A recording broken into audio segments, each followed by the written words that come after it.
Hey everyone, and welcome back for another deep dive.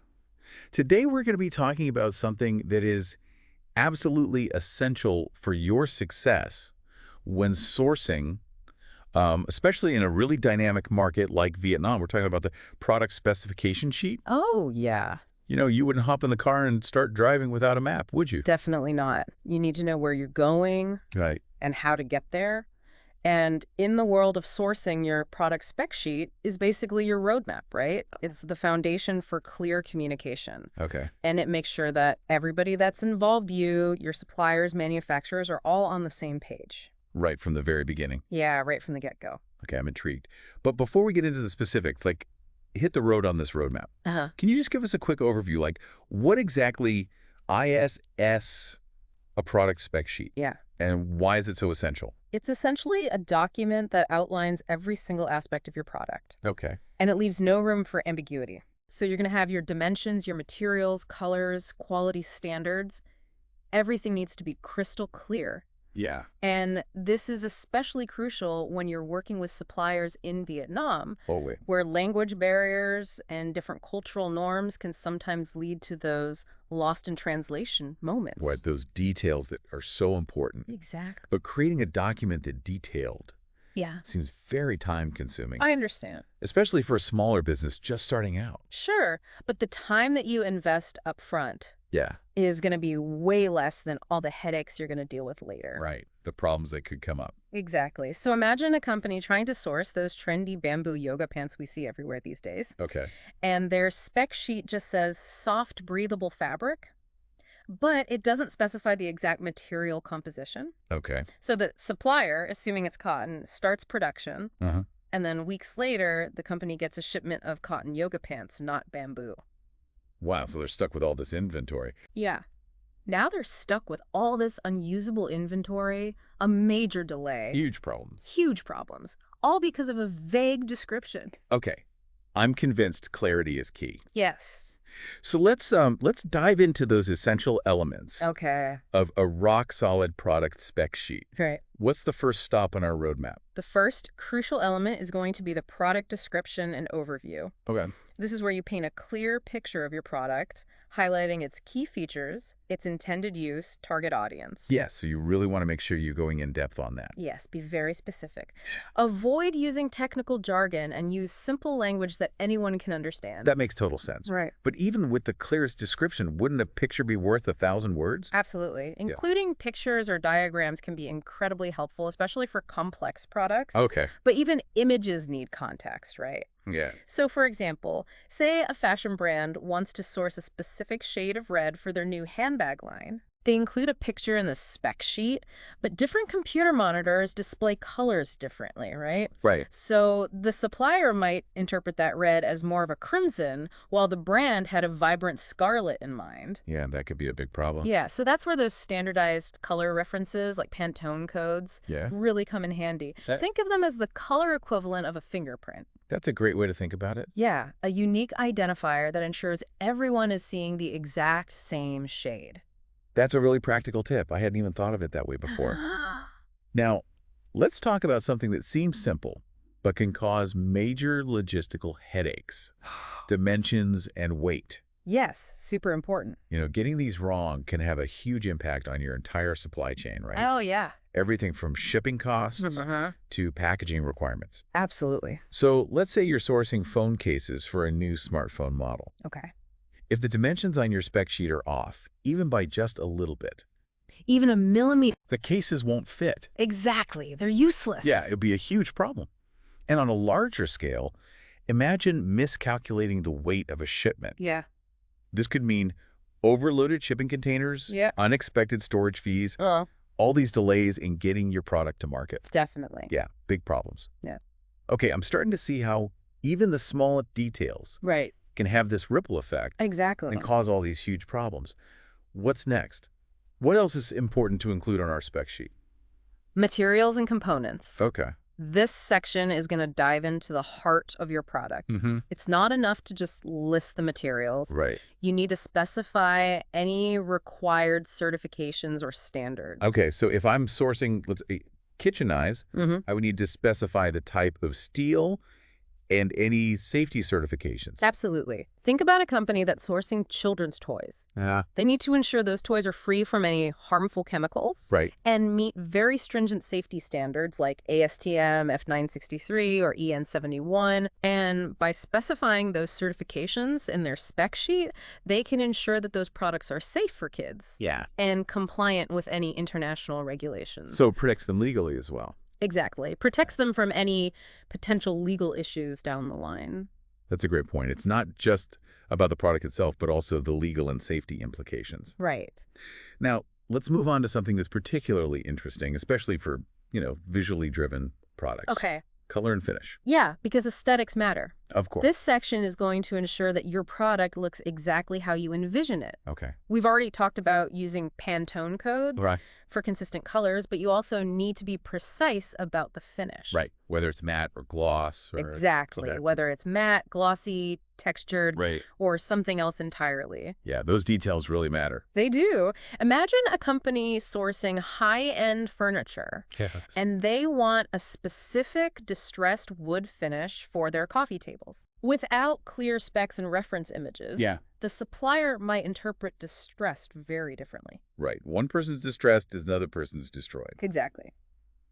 Okay, so we've gone over the product description. We've talked about the visuals, the Mhm. dimensions, the materials, the color. Yep. What's the final element? The final element is quality assurance and testing standards. Okay, This section outlines all of your expectations for the quality of your product right. Making sure that it actually meets your standards. and how it's going to be measured. Okay. So it might include things like acceptable defect rates, inspection procedures, or specific tests that that product needs to pass. Yeah, I feel like this is even more crucial when you're sourcing from a new supplier Oh, absolutely. or in a market like Vietnam where, you might not have those established relationships yet. Exactly. And you might not have a clear understanding of the local quality standards. Right. So it's about setting those expectations up front Yeah. and ensuring that final product meets your standards. Right. And avoids all those problems later. Yeah. So remember that client that was sourcing kitchen tools? They were very particular about the durability and sharpness of the blades, right? Yeah. So they outlined in their spec sheet the exact tests that those blades needed to pass, Okay. including a specific number of cuts through cardboard without dulling. Okay. And that ensured that the final product met their standards and minimized the risk of getting subpar goods. That's a great example. So a robust quality assurance section is basically just peace of mind translated into a document. Exactly. It's about mitigating risk and ensuring that you're investing in a product that is going to meet your needs. Awesome. Yeah. I'm starting to see the product spec sheet as like this powerful tool. Absolutely. It can really shape the entire sourcing journey. It is. It's a roadmap to success, right? Yeah. Guiding you through all the complexities of sourcing with clarity and confidence. So we've mapped out the product perfectly. Mm-hmm. We have all the details down. Yes. But now we need to find the right driver, so to speak. Okay. Let's shift gears and talk about supplier evaluation. Okay. That's a great analogy. Yeah. Because even with the most perfect spec sheet, Right. choosing the right supplier can make or break your whole project. Definitely. This is where you go beyond just the technical details, and we start looking at the supplier's capabilities, experience, and their ethics. Okay. I'm ready to dive into that.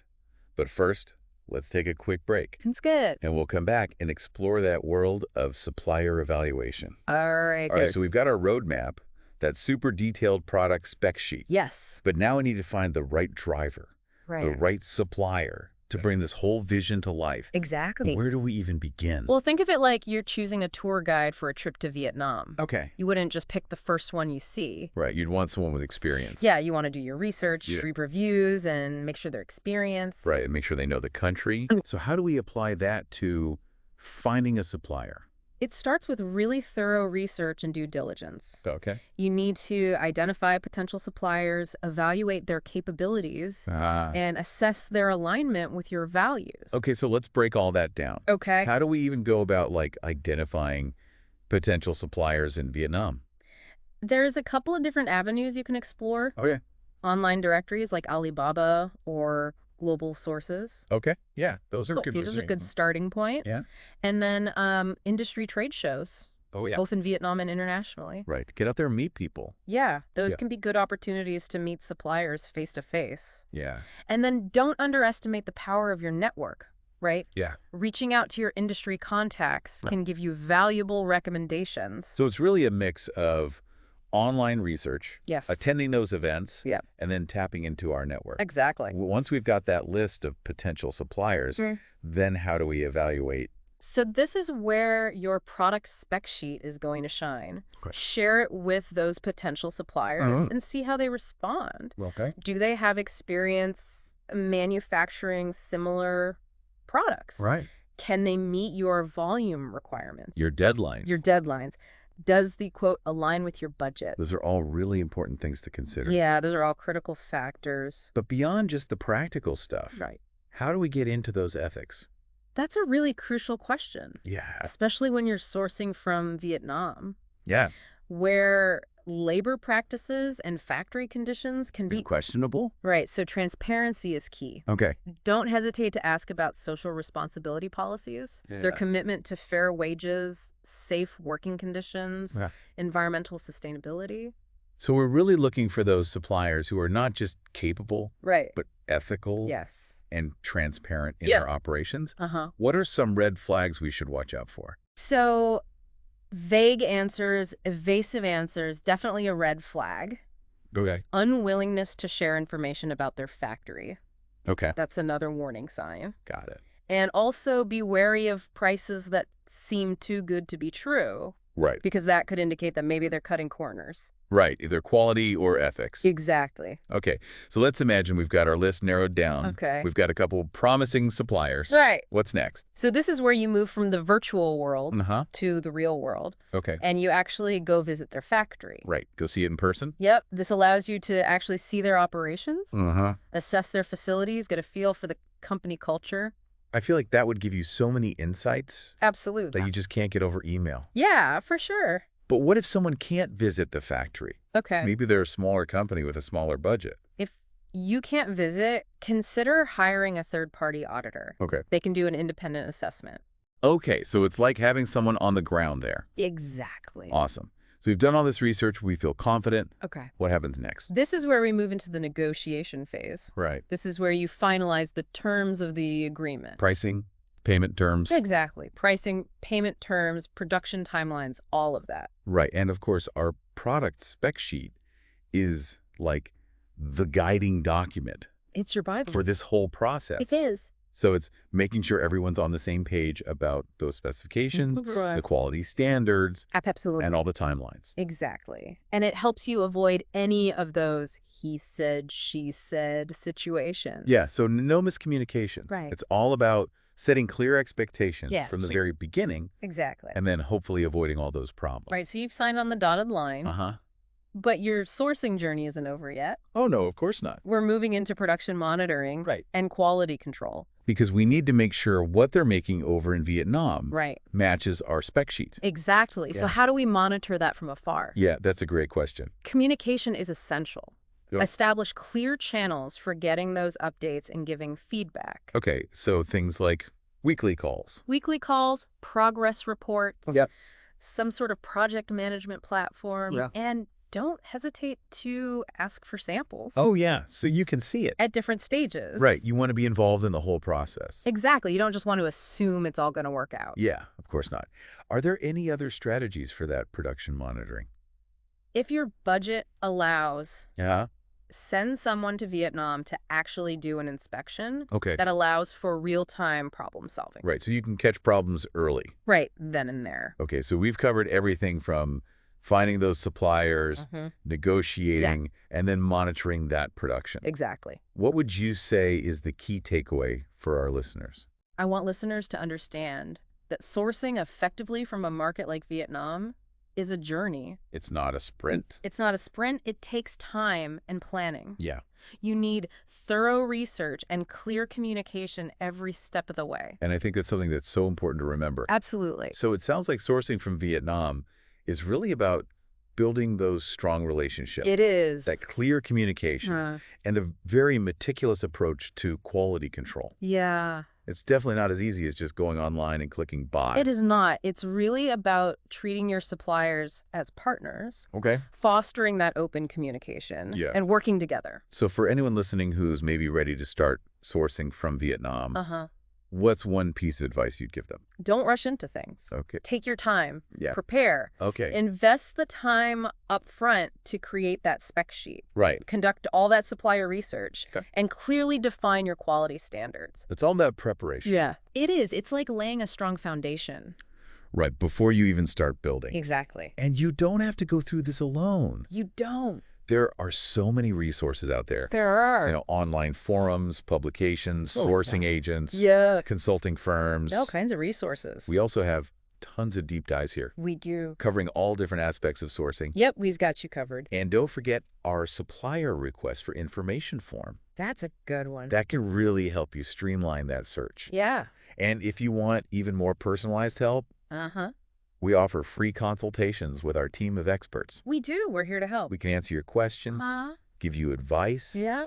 and really help you come up with a sourcing approach. Exactly. So much support is out there. There is. If anyone is feeling lost or overwhelmed, Yeah. don't be afraid to reach out. Absolutely. This has been such a fascinating look at the world of sourcing, It has. specifically in Vietnam. Lots to think about. We've gone over everything from that product spec sheet Uh-huh. to evaluating suppliers Yeah. and all those ethical considerations. Super important. So to wrap things up today, Okay. what's one question you'd like to leave our listeners with? Now that you have the tools and the knowledge to source from anywhere, what product are you going to bring to life? Ooh, that's a great question. What about Vietnam specifically excites you? Yeah. How can you use their craftsmanship and their manufacturing expertise Yeah. to make your product really stand out? I love that. Mm-hmm. The possibilities are really endless They are. when you combine a great idea with the right approach to sourcing. Exactly. So listeners, as you embark on your sourcing adventures, remember what we talked about today. Yes. Put in the time to prepare, It's worth it. communicate clearly, Uh-huh. build those strong relationships with your suppliers, Absolutely. and never compromise on your ethics. Could have said it better myself. We're here to support you every step of the way. You are. Until next time, happy sourcing.